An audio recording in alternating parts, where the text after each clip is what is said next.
Hello and welcome to the Blain Southern Gallery in London. It's just off Regent Street. And this show here, which is the new exhibition by Collishaw. Now, he's something of a mysterious artist, but I like his work very much because I think he goes into areas of darkness and intrigue that other British artists don't dare touch. And it often results in fascinating work, and this is a good example. And this show is rather unusual because it actually consists of paintings, as you can see. And when you first walk in, you don't know what they are, and they look rather abstract. But then you look more closely, and as so often with art, when you look closely, that's when the magic begins. And in this case, it's a very dark kind of magic, because what you see is that these are paintings, close-ups of folded up bits of paper. And if you look at the creases, you notice these white shapes here.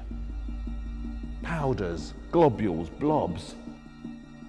Now, I don't know much about cocaine, but I do know that these are what are called cocaine wraps. So they're bits of paper in which people buy and sell coke.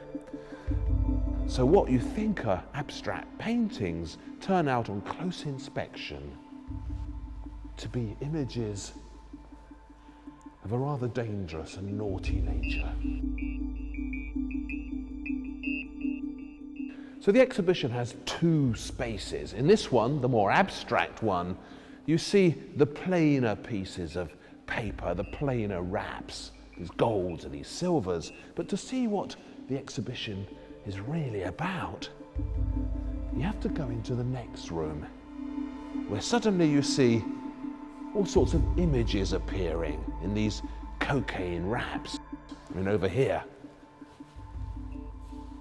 a face with bits of cocaine powder left on it. Over here, a rather glamorous female leg.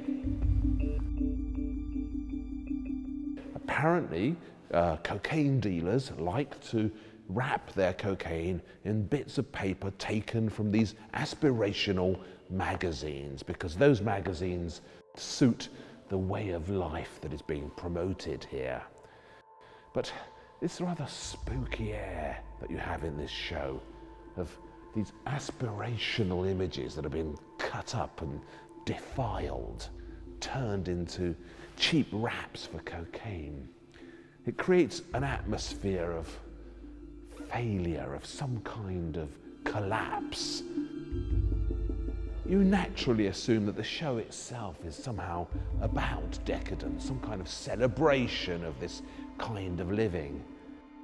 But then, as the atmosphere soaks into you, you realize it's actually a lament for the passing of an era, and that these pictures are tombstones almost to that great banking lifestyle with its cocaine and its fast cars and its cocktail bars, which led this country to the brink.